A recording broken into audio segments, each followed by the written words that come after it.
how and when did you decide to start the Kitchy Kitchen?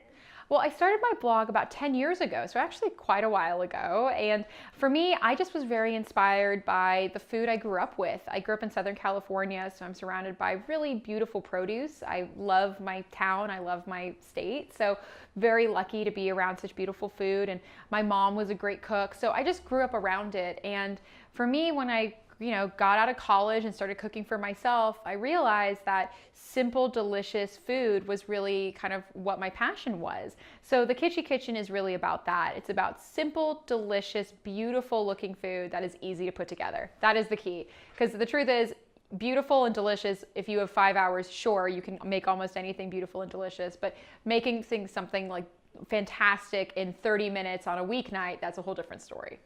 And do you have any tips on how to turn the everyday into something a bit more elegant? Yeah, well, I think for a lot of people, especially people like me, I'm, a new mom, I'm a working mom, so I'm really busy. And the idea of having to come up with a new recipe or test a new recipe, it can be very stressful because you don't know if it's going to work.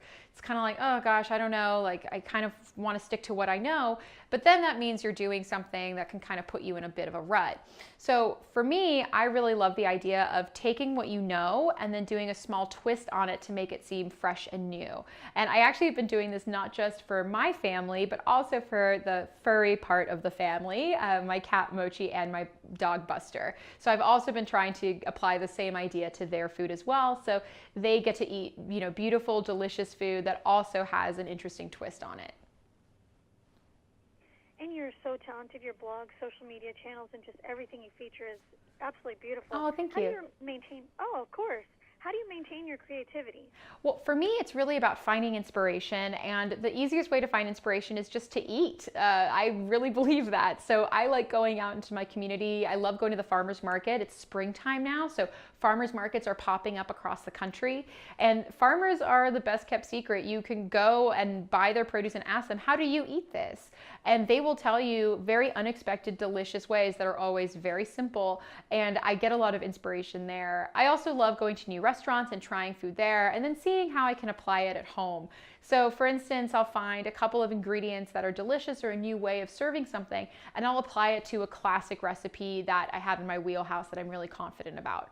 Because now that I'm making food, not just for me, but for my husband and my baby, I need to make sure that it's like a slam dunk every time. It can't be, I don't have as much freedom to experiment in the kitchen.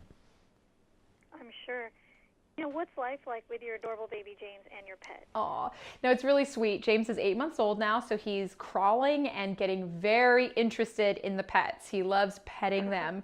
And Mochi is very obliging. She just kind of lets him pet her, even though, it's more like a handful than a pet. So he's learning the word gentle.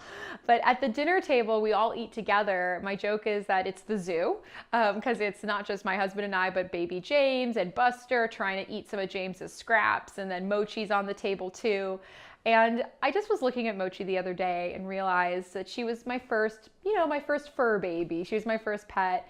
And I thought, oh man, I really want to make sure that she feels loved and appreciated. And I was really excited to come across the Purely Fancy Feast fillets because this just seemed like a really great solution to what I was looking for. In my own life, I kind of found myself eating the same thing every day and trying to find new ways to mix it up. And I thought, oh my gosh, my pets must really feel that way since they really have the same thing every day. And so with the fillets, what's great about them is they're meant to be a complement to food. So you just can flake them off and put them on her little tray, or you can serve it whole and she can snack on it. But it's been a great way to just kind of show Mochi how much I love her. And also it's a great way of mixing it up. So I've been kind of taking that same idea for the pet's food as well as for my food too. And then you can just garnish it with garden roses. Yeah, exactly. Yeah, just put a few garden roses on it and she'll nibble away. Oh, of course. And do you have any additional tips or information you'd like to share with us? Absolutely. Well, for more recipes from the Kitchy Kitchen, please check out thekitchykitchen.com. I have 10 years worth of recipes up there, so lots of fun, delicious tips. And now that I have a little one in the family, it's definitely very family-centric. And then also please check out fancyfeast.com/filletyourway for more information on Mochi's new favorite snack. Well, thank you so much, Claire. I really appreciate you taking time out of your busy schedule to speak with me today. Have a great afternoon. Thank you. You as well.